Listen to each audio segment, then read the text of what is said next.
baafattega. Bisinillee na jiraatan. Baga soomanallee nagaan baafatte akkami? Nagaa sheekha kiyya. Dhagayamaa telefoonni? Din dhagama yaa sheekha kiyya. Xiqqishoo haajameesi bilbilee. Ayyee. Kophaa jirta moo nama hojii jirta? Kophaadhaan jira. Waanuma miidiyaa irratti dhadhaga'u tanaa jecha sitti bilbilee. Ayyee. Akka abbaa tokkotti egaa waan gaariillee hoggaa dhaga'e numa gammadaa ammoo waan hamtullee taa isin tuyxuu fi waa'u faayidaa isin hin qabnillee yoo arge anuma dhaga'ama akka nama tokkotti. Ayyee. Waa'ee kan kee hamma ajandaa godhanii miidiyaa irratti deemaa jiru kanaatu xiqqishoo natti ulfaate. Ayyee.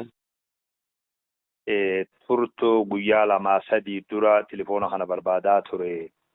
Namuma irraa fudhadhu na dhibee nama wajji wal beeytanii fi kanas hin beeyne ammaati akka tasaa nama tokko bira dawwalee akkasitti amma si argachuu danda'e.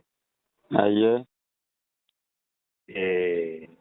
Waan ani si kadhatuu fedhu namni waan dhoyfatu qabaa, waan maatii qabaa, waan hambaa wajji qabu qabaa, waan ammoo ummata wajji qabullee qabaa. Ayyee. Waa'een maatiidhaa hanga fedhellee ta'u abbaan ufumaaf qabaata malee waa'ee maatiidhaa nama tokkollee namallee dhageessisuu nama wajjillee qabu kophaa qabaa. Ayyee.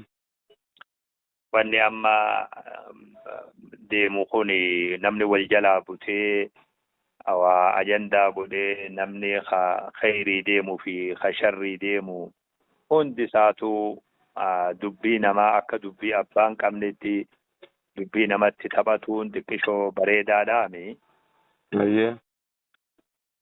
Ani amma akka waliigalatti waan si kadhatuu fedhu waa'ee keetii fi maatii teetii warra keetii waa'ee kana miidiyaa kanarraa silaa naa buuftee jechuma si kadhachuu deema waan birootiin namni xiqqishoo miira keessallee wal galchaa namni kun akka malee wal godha ilmi namaati.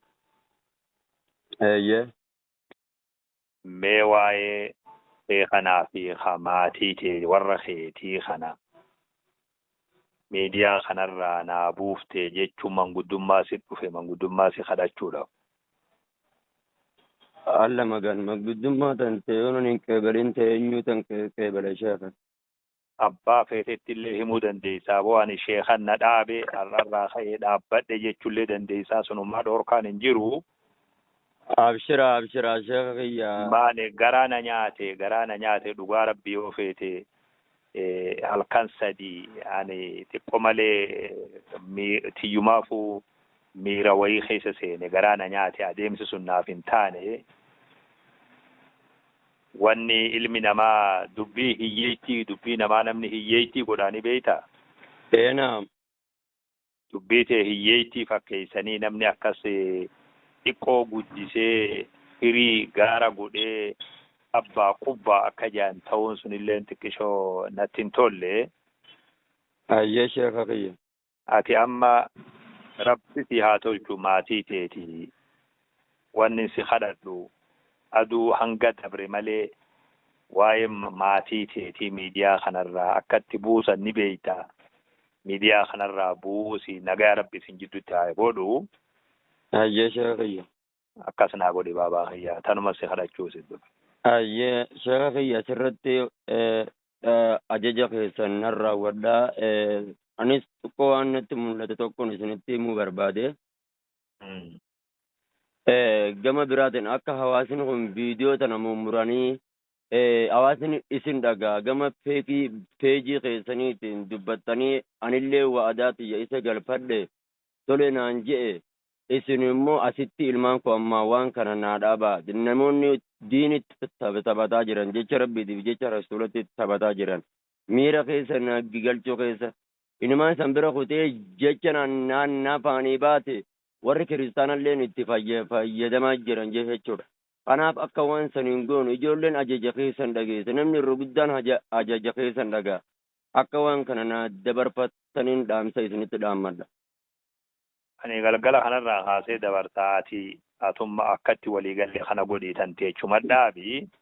Numaa ani tiyya huno ammarraa kaasee huno dhaamsa kee kana jaartitti illee gama biraatiin ammoo hawaasan anamma bakkatti qalbiin akka malee itti na cabtee jira miyyoon tun gara islaamummaadhaa dhuftee gara amantaa islaamummaadhaa dhufte yoo danda'an hawaasni akkanatti narratti duuluu miti na cinaa dhaabbatanii na gargaaranii akkana miyyoon tun naaf miyyoon tun wal bira dhufnee nagaan qalbi takkaan diin kana barsiifadhee yookaan diin kana barumsa itti fufu akkanaa koo isan qofa na dabarsa.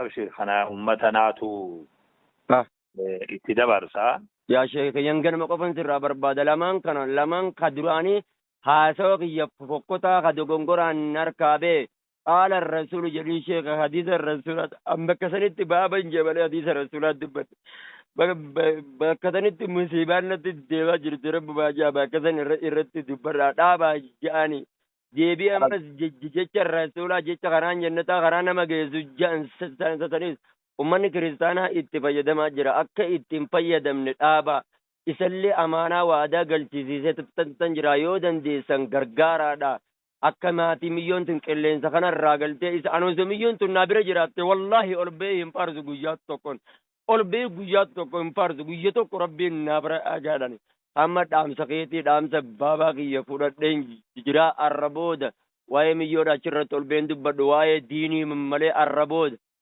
tu waadaati waadaa teeti siisee sanan jira.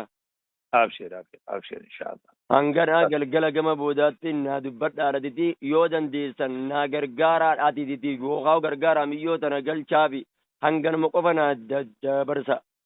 Abshir wallahi naa jiraatu inshallah. Hayyee ulfaadhaa baabaa kiyya kabajama. Salaamu alaikum.